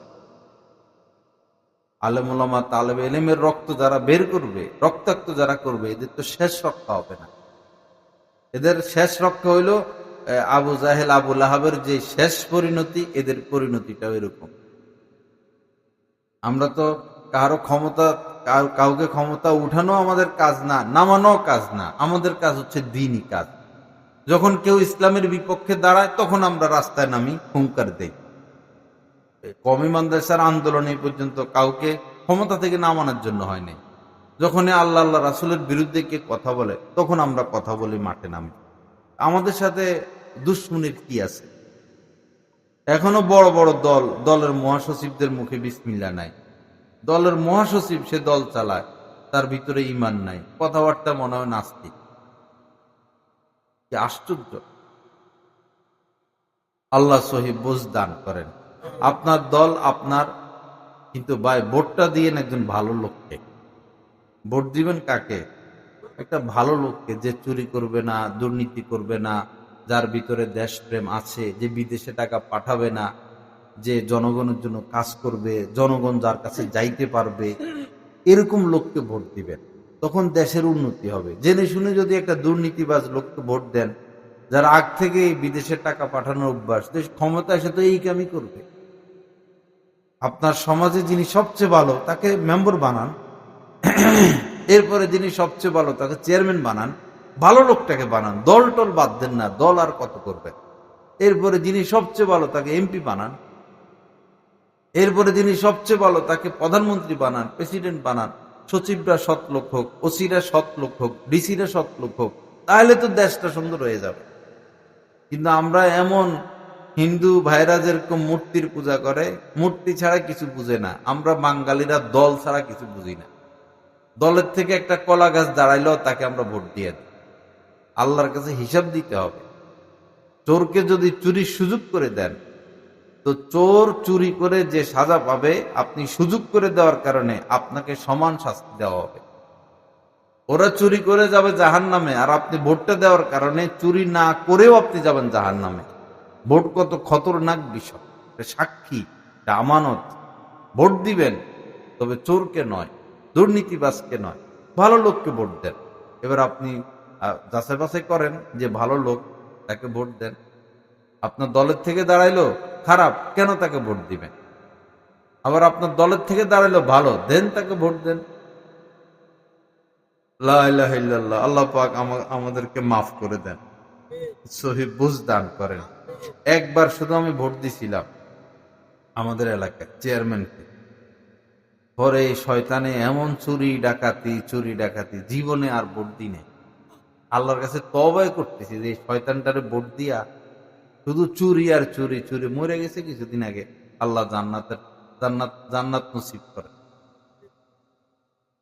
লা ইলাহা ইল্লাল্লাহ। ভয় লাগে ভোট দিতে। ভাই আমার ভোটে কেউ জয়যুক্ত হইলো, পরে যদি সে চুরি করে, তা আমি তো চুরির সুযোগ করে দিলাম। ভয়ের বিষয় না। ভোট কি সোজা কথা? ভোট তো সাক্ষী। আল্লাহ এই লোক এমপি হওয়ার যোগ্য, আপনি সাক্ষী দিলেন, আপনি সহযোগিতা করলেন। এটা রাজনৈতিক কথা হইল না জরুরি কথা? জরুরি কথা। আমি তো কোনো দল করি না, কোনো দলের পক্ষেরও দরকার নাই, বিপক্ষেরও দরকার নাই। আমাদের দেশকে বাঁচানো উচিত। আমাদের দেশের বড় খারাপ অবস্থা। আমেরিকা তাকায় রয়েছে, চীন তাকায় রয়েছে, ইন্ডিয়া তাকায় রয়েছে, সবার নজর বাংলাদেশ। কারণ এটা খনির উপরে ভাসতেছে। একটা পুকুরে একটা পাতিলা ছেড়ে দিলে যেরকম দেখা যায়, পাতিলাটাকে আল্লাহ পাকের দেওয়া সম্পদের উপর বাংলাদেশ এরকম ভাসতেছে। এত সম্পদ, এত সরকার এই দেশে আইলো গেল, আজ পর্যন্ত খনিজ সম্পদগুলো উঠানোর যন্ত্রপাতি সংগ্রহ করতে পারে নাই। অথচ এক একজন 200, 300, 400, 500 বাড়ি বানায় বসে রয়েছে বিদেশ। কোনো অস্ত্র কিনে নাই এদেশে। এক সৈনিকদের সাথে আমাদের সম্পর্ক আছে, আমি বললাম অস্ত্র নাই কেন আপনাদের? অস্ত্র তো কিনতে দেয় নাই, কিনে নাই। কোনো যুদ্ধ বিমান নাই, কোনো ক্ষেপণাস্ত্র নাই, কোনো প্রতিরক্ষা ব্যবস্থা নাই। অথচ আমাদের পাশাপাশি পাকিস্তান, দেখেন বুঝার জন্য এগুলো বলতেছি, তাদের থেকে আমাদের বাংলাদেশিদের বাজেট বেশি সামরিক খাতে। পাকিস্তান তো গরিব, আমাদের থেকে অনেক তাদের নিম্ন এই অর্থনৈতিক অবস্থা, না খাইয়া মরে এরা। পাকিস্তানের থেকে আমাদের সামরিক বাজেট অনেক বেশি। অথচ পাকিস্তান পরমাণু বোমা তৈরি করে, পাকিস্তান যুদ্ধ বিমান তৈরি করে, পাকিস্তানের কাছে বিশ্বের সেরা সেরা যুদ্ধ বিমানগুলো আছে। আমেরিকার F-16 নেই, হ্যাঁ 16 আছে, এবং চীনের যেটা 1 নম্বর বিমান এটা তাদের আছে। ড্রোন তারা তৈরি করে, কি অস্ত্র নাই তাদের কাছে। আর আমাদের সামরিক বাজেট বেশি, আমাদের এই টাকাগুলো গেল কই?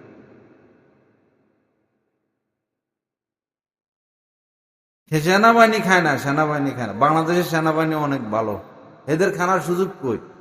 না খাই মরে, অল্প অল্প বেতন। সেনাবাহিনী খাওয়ার সুযোগ পান।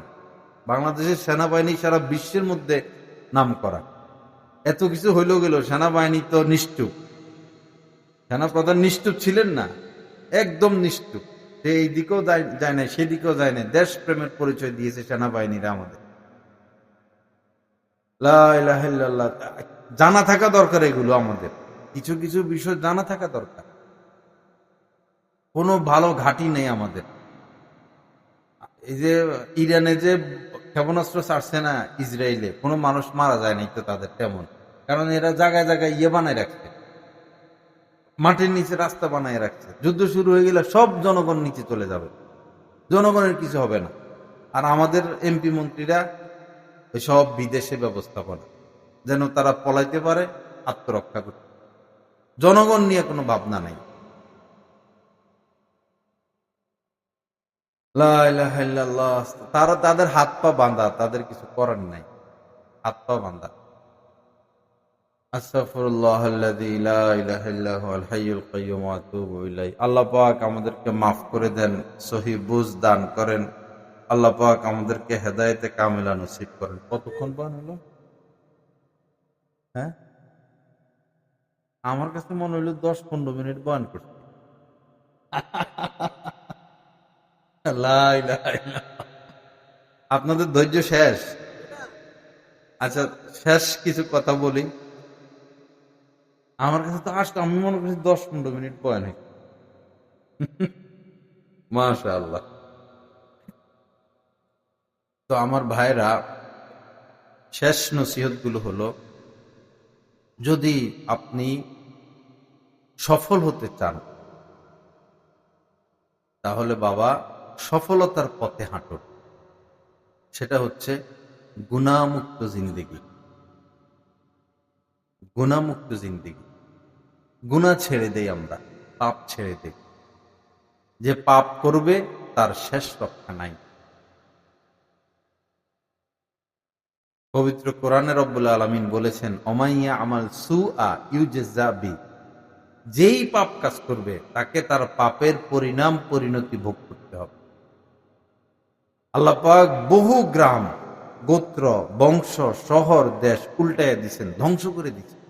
কমে আদ, কমে সামুদ, কমে লূত, মাদায়ানবাসী, হযরত নূহ আলাইহিস সালামের কওম, বহু কওম ধ্বংস করছেন। কেন ধ্বংস করছিলেন?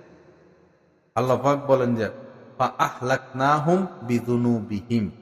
তাদেরকে ধ্বংস করার কারণ হলো তাদের পাপ, তাদের গুনাহ। এখন আমরা সেই গুনার দিকে অগ্রসর হচ্ছি, গুনাহ জর্জরিত আমরা। বিশেষ করে এই চোখের গুনাহ, বিশেষ করে চোখের গুনাহ। আমি কোনো চায়ের দোকানে বসে চা খাই না, তো নিজের এলাকায় গেলাম, আজকে বিকেলে বসলাম, চা খাইলাম, পরে ডাইনে বামে তাকায় দেখি এই শুধু মোবাইল। এমনি তো না, এমনি এমনি এটা নিয়ে ব্যস্ত। দেখেও না, একটা ভিডিও হয়তো 3 মিনিটের, নাহলে আধা মিনিট দেখে। ধৈর্য নাই। পাপের প্রতিযোগিতা এতটা, 1 ঘন্টার ভিডিও এই নাহলে 2-3 মিনিট দেখবে, আর শুধু এই কামে ব্যস্ত। আর চাটা যে খাবে, ভাই চাটা অন্তত শান্তি মতো খাও।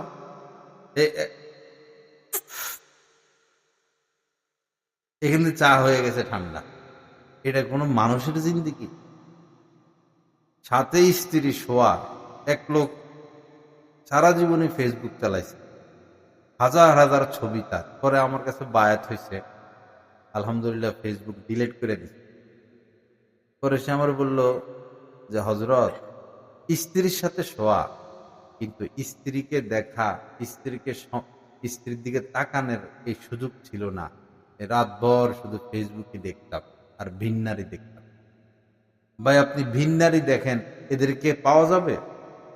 এদের বাড়ি ইন্ডিয়া, এদের বাড়ি লন্ডন, এরা অনেকে বুড়িও হয়ে গেছে, এরা অনেকে মইরাও গেছে। এদেরকে দেখে আমাদের লাভ কি? চোখ নষ্ট, দিল নষ্ট, জীবন নষ্ট।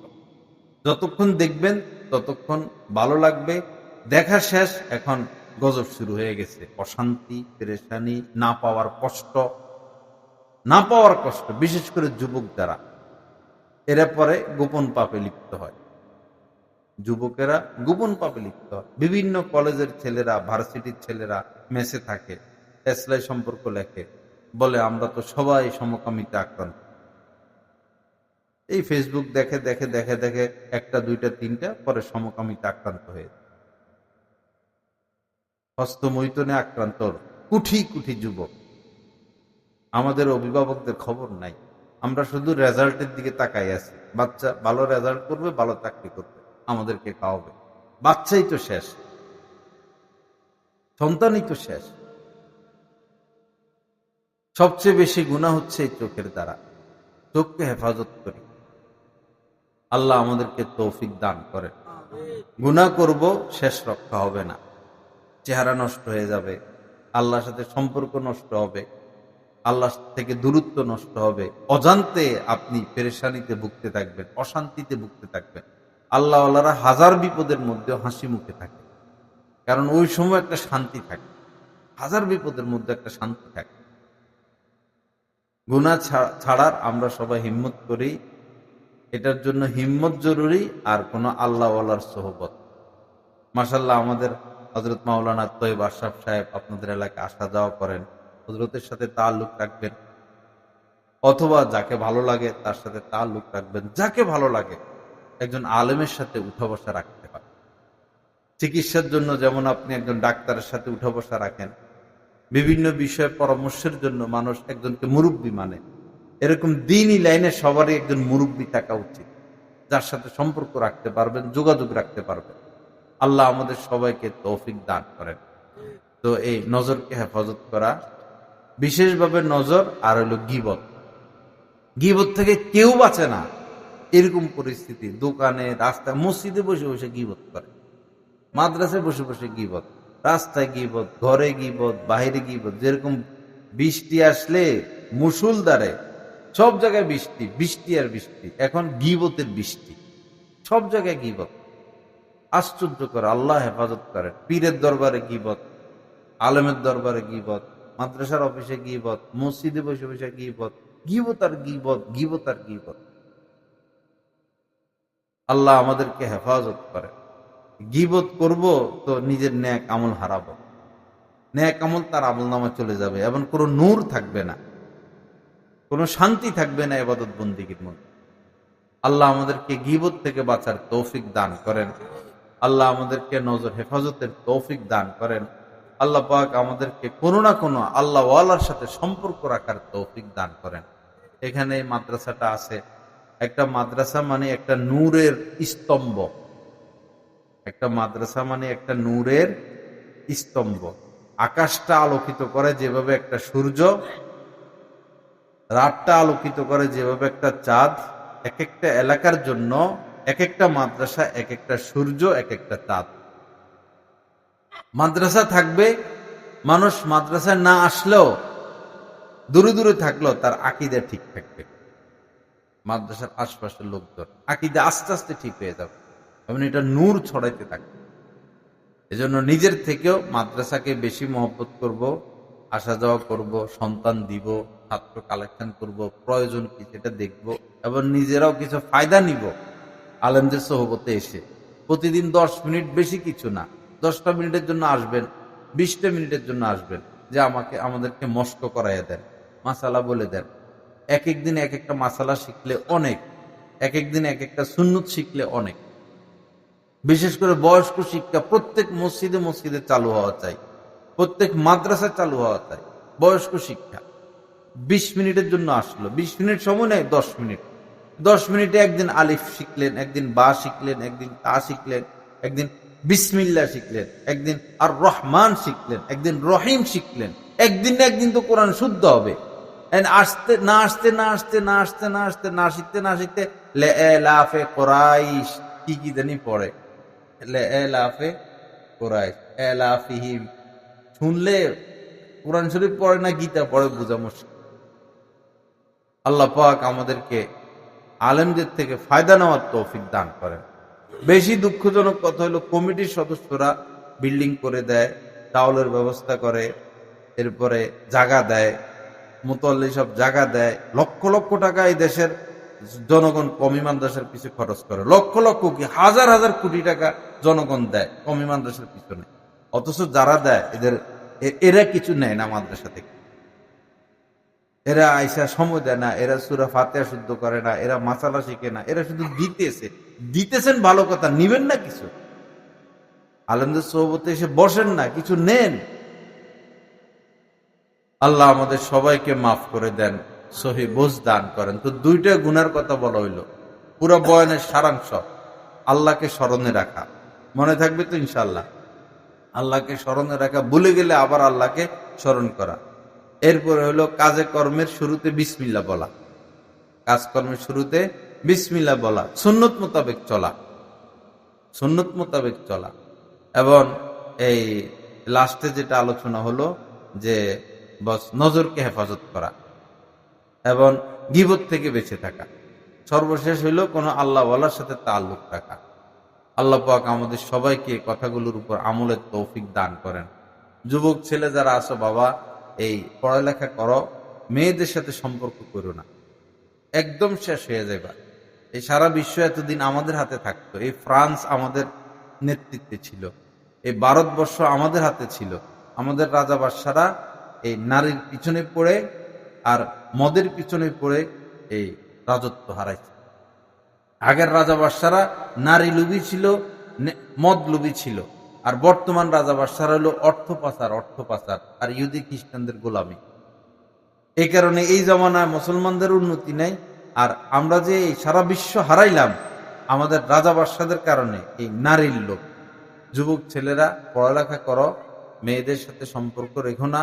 মেয়েরা পড়ালেখা করো, ছেলেদেরকে বিশ্বাস করো না, ছেলেদেরকে বিশ্বাস করো না, পড়ালেখা করো।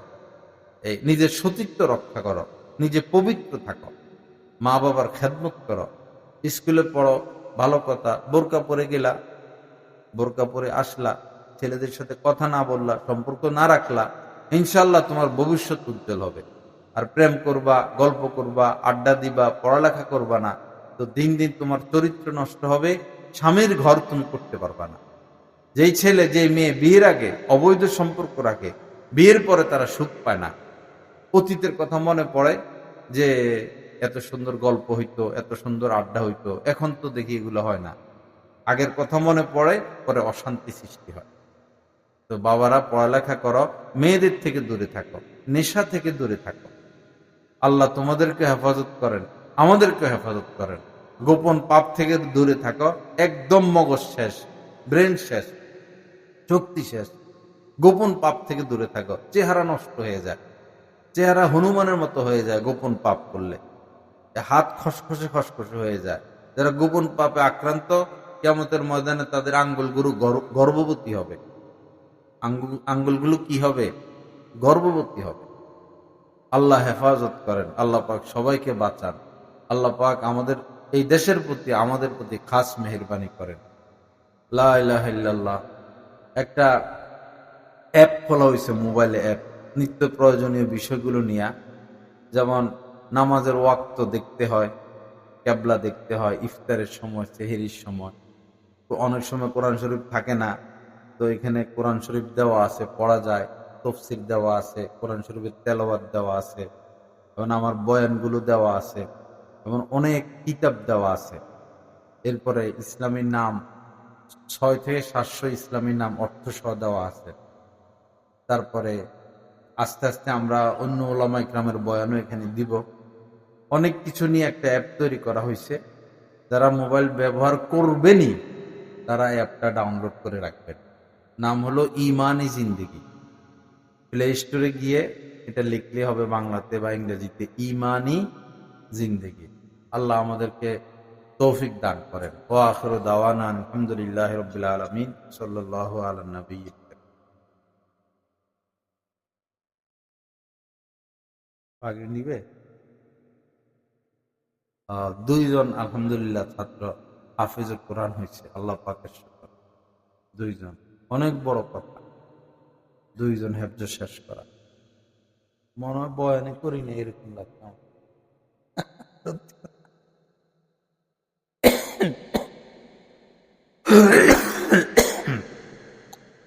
বিসমিল্লাহ।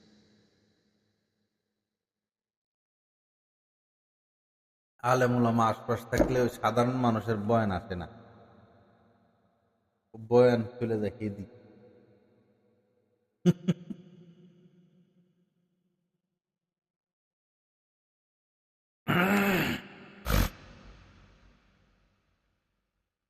ইলাহা ইল্লাল্লাহ। দোয়া করি সবাই। আলহামদুলিল্লাহ রাব্বিল আলামিন, والصلاة والسلام على سيد المرسلين وعلى آله وأصحابه أجمعين. ربنا ظلمنا أنفسنا وإن لم تغفر لنا وترحمنا لنكونن من الخاسرين. رب اغفر وارحم وأنت خير الراحمين. رب اغفر وارحم وأنت خير الراحمين. رب ارحمهما كما ربياني صغيرا. رب ارحمهما كما ربياني صغيرا. ربنا هب لنا من أزواجنا وذريتنا قرة أعين واجعلنا للمتقين إماما. اللهم إنا نسألك الهدى والتقى والعفاف والغنى. اللهم إنا نسألك رزاك والجنة ونعوذ بك من سخطك والنار. اللهم طهر قلبي عن غيرك ونور قلبي بنور معرفتك يا الله. আল্লাহ আপনি আমাদেরকে মাফ করে দেন। আল্লাহ আমাদেরকে মাফ করে দেন। আল্লাহ দয়া করে আমাদেরকে মাফ করে দেন। আমাদের ছোট গুনাহ, বড় গুনাহ, ইচ্ছা অনিচ্ছা, অতীত, পুরাতন, নতুন, রব্বুল আলামিন জীবনভর শুধু গুনাহই করলাম, নাফরমানি করলাম। আল্লাহ আপনার নিয়ামত ভোগ করি আর শুধু আপনার নাফরমানি নিয়ে প্রতিযোগিতায় আক্রান্ত। আল্লাহ আপনি দয়া না করলে আমাদের উপায় নাই। আল্লাহ আমাদেরকে আপনি মাফ করে দেন। আমাদের মা বাবাকেও মাফ করে দেন। আমাদের আত্মীয় স্বজনদেরকে মাফ করে দেন। আল্লাহ সমস্ত মুসলমানদেরকে মাফ করে দেন। আমাদের ছেলে মেয়ে, আমাদের যারা মুহিব্বিন মুতাআল্লিকিন, সবাইকে আপনি গুনাহ মুক্ত জিন্দেগি দান করেন, কামেল ঈমান নসিব করেন। আপনার রহমত থেকে, দয়া থেকে আমাদেরকে দূরে সরাইয়া দিয়েন না। আমাদের নাফরমানির কারণে, আমাদের সীমা লঙ্ঘনের কারণে আল্লাহ যদি এমন ভুল করেই বসি যে আপনার দরবারে থাকার উপযুক্ততা হারিয়ে ফেলি, এরপরেও আপনি ক্ষমা করে দিয়েন। আল্লাহ ঈমান, তাকওয়া, আপনার মহব্বতের উপর জীবন দান করেন। মৃত্যুর সময় তাকওয়ার সাথে, ঈমানের সাথে আপনার মহব্বত সহ বিদায় নেওয়ার তৌফিক দান করিয়েন। ইয়া করিম, আপনি ছাড়া মুসলমানদের আর কেউ নাই। আল্লাহ আপনি ছাড়া আমাদের আর কেউ নাই। আপনি ছাড়া কওমি উলামা ইকরামের আর কেউ নাই। আপনার দয়ায় দেশে এতগুলো দ্বীনী প্রতিষ্ঠান, আল্লাহ প্রতিষ্ঠানগুলোকে কায়েম রাখেন, দায়েম রাখেন। যত জরুরত আপনি গায়েব থেকে পুরা করে দেন। আল্লাহ মুসলমান ভাইরা ধৈর্য ধরে লম্বা সময় বয়ান শুনতেছেন, ওনাদের অন্তরকে আপনি পরিষ্কার করে দেন। আল্লাহ অন্তরকে পরিষ্কার করে দেন। কামেল হেদায়েত দান করেন। আল্লাহ কামেল হেদায়েত দান করেন। আল্লাহ আপনার মহব্বতের নূর দান করেন। আল্লাহ এই বয়ানকে আপনি কবুল করেন। পুরা এলাকার নারী, পুরুষ, নারীদেরকে, মেয়েদেরকে পর্দার তৌফিক দিয়া দেন। আল্লাহ এলাকায় আপনি পর্দা কায়েম করে দেন, পর্দা জারি করে দেন। ইয়া কারীম, এই ভাইদেরকে মসজিদে এসে এসে 5 ওয়াক্ত নামাজ আদায়ের তৌফিক দিয়া দেন। যারা বিভিন্নভাবে হারামের সাথে জড়িয়ে পড়েছে, আল্লাহ হারাম বর্জনের তৌফিক দিয়া দেন। হারাম বর্জনের তৌফিক দিয়া দেন। আমাদের জন্য হালাল রিজিকের ব্যবস্থা করে, আমাদের স্ত্রী সন্তানদের জন্য হালাল রিজিকের ব্যবস্থা করে দেন। সমস্ত মুসলমানদের জন্য রোহিঙ্গা এবং গাজা, ফিলিস্তিন, সিরিয়া, ইয়েমেন, আফ্রিকার মুসলমান, আল্লাহ কত কষ্টে জীবন কাটায়, পানি ছাড়া জীবন যাপন করে। আল্লাহ ইয়া কারীম, কত মানুষ হাড্ডির সাথে চামড়া মিশে গেছে না খেয়ে থাকতে থাকতে। আল্লাহ ইয়া কারীম, সকল মুসলমানদের জন্য হালাল রিজিকের ব্যবস্থা করে দেন। সকল মানুষের জন্য হালাল খাবারের ব্যবস্থা করে দেন। আমাদেরকে কামেল ঈমান নসিব করেন, কামেল তাআল্লুক নসিব করেন। আপনাকে যদি না পাইলাম, জীবনে আর কিছু পাওয়া হইল না। আল্লাহ, আপনার সাথে যদি তাল্লুক না হয় এই জীবন তো ব্যর্থ। ইয়া কারীম, আপনার মহব্বত দান করেন, আপনার নৈকট্য দান করেন, আপনার গোলামির তৌফিক দিয়া দেন। আল্লাহ, আপনার গোলামির জিন্দিগি চাই, রাজা বাদশাহ হতে চাই না, আপনার গোলাম হয়ে থাকতে চাই। আল্লাহ, রাজা বাদশাহ হতে চাই না, আপনার গোলাম হতে চাই। আপনার গোলাম হিসেবে আপনি কবুল করেন, আপনার গোলামি নসিব করেন। আল্লাহ, দ্বীনের খেদমত নসিব করেন। এই মাদ্রাসাটাকে আপনি কবুল করেন। মাদ্রাসার সকল তোলাবা, আসাতেজা, অভিভাবকদেরকে কবুল করেন। বাংলাদেশের জন্য একজন সরকার, ন্যায়পরায়ণ সরকার আপনি দান করেন। আল্লাহ, যারা দেশকে মহব্বত করবে, দেশের জন্য কাজ করবে, আল্লাহ একজন নেককার ন্যায়পরায়ণ সরকার দান করেন। বর্তমানে যারা রাষ্ট্র পরিচালনা করে, এবং আমাদের পুলিশ ভাইয়েরা, র্যাব ভাইয়েরা, সরকারি কর্মকর্তা কর্মচারী, সবার ভিতরে আপনি তাকওয়া দান করেন। আল্লাহ, সবাইকে নেককার হিসেবে কবুল করেন।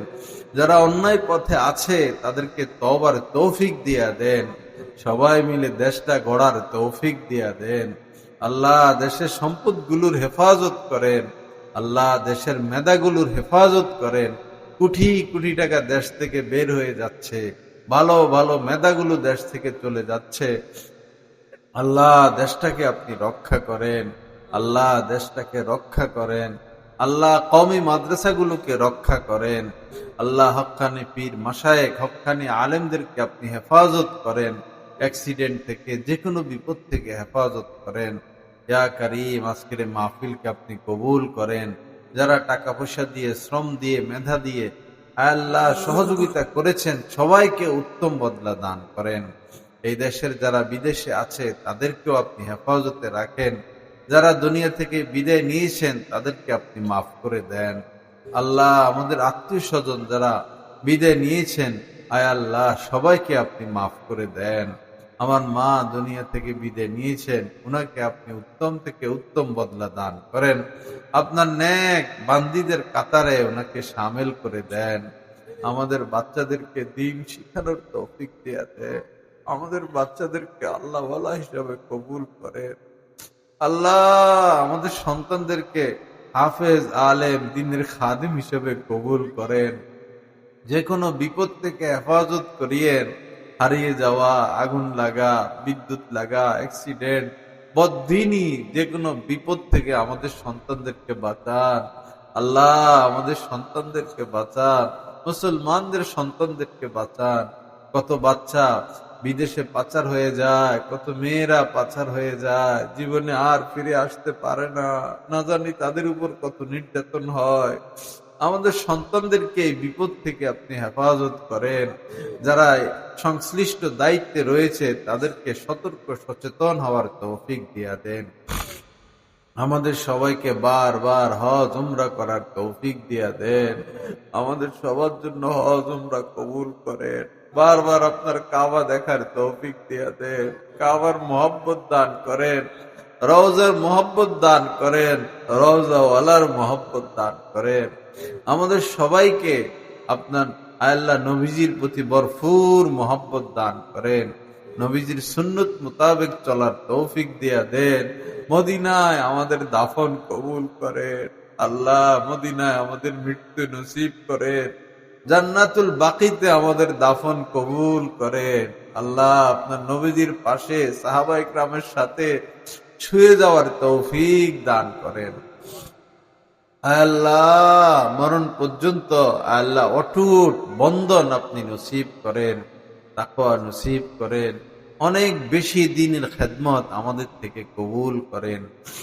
সুবহান রাব্বিকা রাব্বিল ইজ্জাতি আম্মা ইয়াসিফুন ওয়া সালামুন আলাল মুরসালিন আলহামদুলিল্লাহি রাব্বিল আলামিন। আমিন বিরহমাতিকা ইয়া আরহামার রাহিমিন।